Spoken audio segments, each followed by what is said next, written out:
Good morning, Greenlee Primary School. I hope you guys are having a wonderful Thursday so far. I'm going to throw it back to a classic, Lovable Lyle the Crocodile. You guys may know Lyle and have read him in some of your classes before. And our author and illustrator is Bernard Weber. Lovable Lyle. Everyone loved Lyle the Crocodile. The Prim family, with whom he lived, loved him dearly, of course. And the bakery lady loved him. She always gave Lyle a cookie, his favorite kind, with colorful sprinkles on top. And Mr. Delight, the ice cream man, loved him. He always invited Lyle to climb aboard his truck and clang the bell. And Bird loved him. Love Lyle, squawked Bird. And the children loved him. They always called for Lyle to come out to play. And in return, Lyle loved the whole wide, wonderful world. He didn't have one single enemy in it. Or so he thought. One day, quite mysteriously, a note addressed to Lyle was slipped under the door of the house on East 88th Street. Dear Lyle, Mr. Prim read to him, I hate you. I hate you more than anything. I hate you so much I can't stand it. And then the note was signed, Your Enemy. Everyone was so surprised. Oh, how dreadful, cried Miss Prim. Whatever reason would anyone have for hating Lyle? Don't worry about it, Lyle, said Mr. Prim. Just keep being your wonderful self and try to forget this has ever happened. Lyle went off to bed that night, trying hard to forget. Still, as he switched off the lights and gazed down upon the empty street below, he could not help sadly thinking, somebody out there hates me. Poor Lyle. The next day, though, Lyle lost himself in play and managed to forget all about the note, only to be reminded by a second one, delivered as mysteriously as the first. Dear Lyle, read Miss Prim, I hate you even more today than I did yesterday, if that is at all possible. And again the note was signed, Your Enemy. Oh, these horrible notes have just got to stop, Miss Prim cried out desperately. Lyle wanted the notes to stop too. He was so unhappy about them. There were days he just couldn't be coaxed out of the house. He began to wonder if he was growing ugly. He practiced smiling. At other times he was outdoors, being as friendly as to everyone, hoping somewhere, somehow, his enemy would see that what a nice crocodile he really was. He smiled big smiles, and he waved big waves, greeting one and all as warmly and as joyously as he knew how. He performed all of his surefire tricks to amuse people, and practiced new ones at home each night.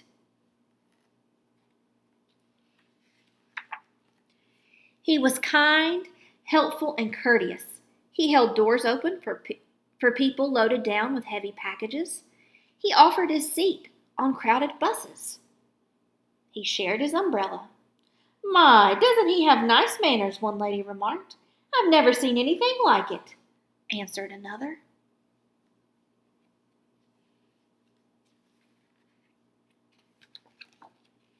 Poor Lyle worked so hard at being nice, he was positively exhausted by the end of the day. Indeed, all of the Prims were unhappy about the notes. Each time they heard someone approaching outside, Joshua or Mr. Prim, sometimes the entire family would rush for the door in hopes of catching the note writer in act. They even took turns watching from the window.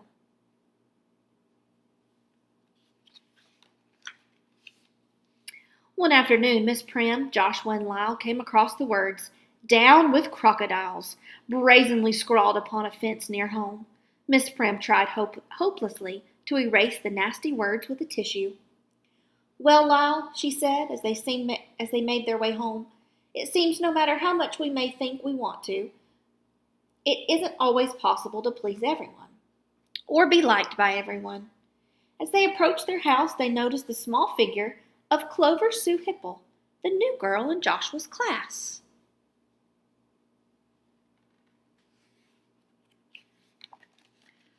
By the time they reached the door, Clover was gone, But resting under the door was still another note.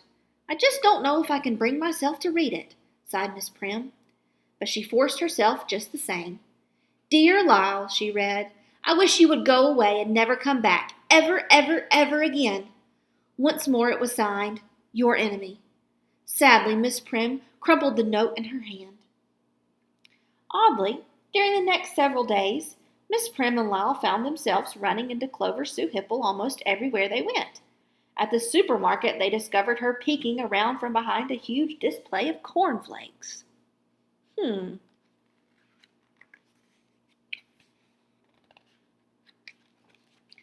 Another time, they caught a glimpse of her hiding behind a tree.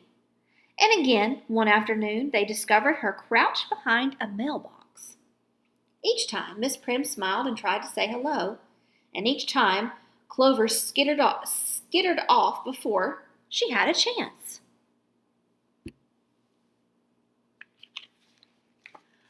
One day, as she was about to leave the house, Miss Prim glanced down just in time to see another note wiggling its way into the house. Quickly, she opened the door. Before her, wide-eyed with surprise and still clutching the note, stood Clover Sue Hipple. Clover, dear, please don't run away, cried Miss Prim. I would like to speak to you about Lyle. Has Lyle done something to make you angry with him? He takes my friends away from me, Clover burst out. He what? He takes my friends away from me, the little girl said again. When Lyle comes out, my friends run away. They run to play with him, and they play with him all of the time. I never have fun when Lyle is around. But why can't you play with Lyle too? Asked Miss Prim. Because, answered Clover. Because of what? Because I'm not allowed. My mother said I'm not allowed to play with crocodiles. Why don't you invite Clover's mother here to meet Lyle, suggested Mr. Prim that night. I'm sure when she sees for herself how gentle Lyle really is, she won't mind if Clover plays with him. Miss Prim telephoned Clover's mother the very next day. Lyle and I want so much to meet you, she said. Could you join us for tea tomorrow afternoon? I would be delighted, answered Miss Hipple. Miss Hipple made a note of the address, and all was cheerfully arranged. Now, who was this nice Miss Prim? Clover's mother wondered. Setting up the new house had left her little time for meeting neighbors. And who was Lyle? The only Lyle she knew of was that wretched Lyle the crocodile creature who lived with the most peculiar family somewhere nearby. Imagine, she clucked disapprovingly, a crocodile living among decent, respectable people. But this Lyle, he must be that nice Miss Prim's husband, she decided. Of course. Remember now, Lyle, said Miss Prim the following afternoon, when Miss Hipple arrives, greet her with your very best manners. Offer to take her coat, and when you have hung it neatly in the closet, join us in the living room. Understand? Lyle nodded. Good, said Miss Prim, humming, as she returned to the kitchen. When Miss Hipple arrived, Lyle started down the stairs to meet her. But then he stopped. Suppose she won't like me, he thought. The thought popped into his head. Suddenly a wave of shyness came over Lyle, and suddenly the last thing in the world he wanted to do was meet Miss Hipple. Lyle, Lyle, called Miss Prim.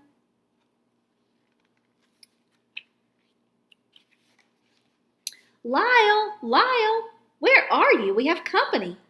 Miss Prim called again as she led her guest into the living room. He wanted to go to her, but instead, and although he kept telling himself it was absolutely the silliest, most ridiculous thing he could possibly do, Lyle squeezed himself into the hall closet and hid. Miss Prim looked for him upstairs, and she looked for him downstairs. I just can't imagine what has become of Lyle, he heard her exclaim.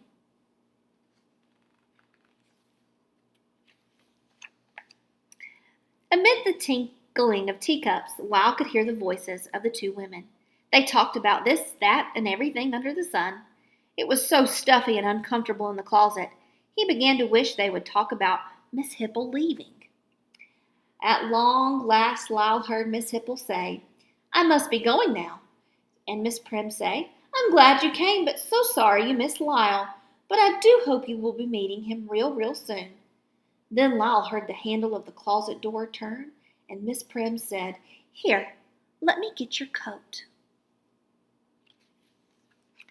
The instant the door opened, Lyle fell out upon both women. Miss Prim let out a sharp gasp, and Miss Hipple definitely screamed. "Are you all right? Are you all right, Miss Prim?" cried out as they struggled to their feet. "Take him away! Take that monster away from me!" Miss Hipple began to shriek. "Oh, please, he won't hurt you. I promise he won't hurt you." Miss Prim tried to reassure her. "Look at him. He's more frightening than you." "Let me out of here," Miss Hipple shrieked on. "Let me out of this terrible house." Miss Prim opened the door as Miss Hipple, her hair and clothes in a rumple, stumbled from the house. "If that crocodile ever so much as crosses my path, I'll have him arrested," she called back over her shoulder. "This is supposed to be a nice neighborhood, you know." "Poor Lyle," sighed Miss Prim that night. "Now he's afraid he's going to be arrested. We're just going to have to think of something to take his mind off of his troubles." On the first warm day, the Prims knew just what to do for Lyle. "We'll take him to the beach," they decided. "Swimming has always been Lyle's favorite sport," smiled Miss Prim, "and he's by far the best swimmer in the family," her husband added. While Mr. and Mrs. Prim made themselves comfortable and Joshua started on a sand castle, Lyle took a running dive into the water. Lyle's water stunts delighted everyone close by. Everyone, that is, except Miss Hipple, who had just arrived, and with Clover, was dunking her feet. Miss Hipple set out at once to find a lifeguard. "Lifeguard, lifeguard," she cried. "Do you permit crocodiles to bathe here?" "Certainly not," answered the lifeguard. "Well, it might be interest you to know there is a crocodile bathing out there this very minute." Miss Hipple pointed to the spot where she had seen the crocodile. Suddenly, everyone on the beach was looking and pointing, but not at a crocodile. They were pointing to a little girl, thrashing about helplessly in the water. "Clover, Clover!" cried Miss Hipple. "She's drowning!" The lifeguards immediately pushed off to the rescue, but Lyle raced to the scene before them. "There's a crocodile out there," someone gasped. "No, it's Lyle," called Miss Prim, standing nearby. It's Lyle the crocodile." Lyle brought a very wet but happy Clover safely back to shore. "Hooray for Lyle!" the crowd shouted. "Oh, Lyle, dear friend," sobbed Miss Hipple, "how can I ever thank you enough?" Everyone was so proud of Lyle. He was immediately appointed honorary lifeguard. He was given a hat, a sweatshirt, and a silver whistle. "Lyle, you are a hero," said the head lifeguard. "Feel free to come here and save people from drowning anytime you choose." The next day, a note addressed to Lyle was found under the door of the house on East 88th Street. "Oh, no, not again," Miss Prim moaned. "Dear Lyle," read Miss Prim, "I love you. I love you more than anything. I love you so much I can't stand it." And the note was signed, "Your friend for life, Clover Sue Hipple. P.S. Mr. Prim continued, may I play with you today? P.P.S. My mother said it was all right." Lyle smiled, one of those big smiles. The end. All right, so we have learned that through kindness, Lyle shows Clover and her mother that he is indeed a good crocodile. We talked about kindness a little bit last week. You might have wrote a couple sentences about your random act of kindness. This week, let's put those sentences into a drawing. You can draw what your random act of kindness looked like, or you can draw what Lyle's random act of kindness looked like as he was saving Clover. If your parents would like to send me your photos, they can send that via Facebook to my personal page or send me an email. Email is pnorris@mhslive.net. And I would love to see your drawings from today. Thanks for listening, and we will see you guys when you tune in tomorrow.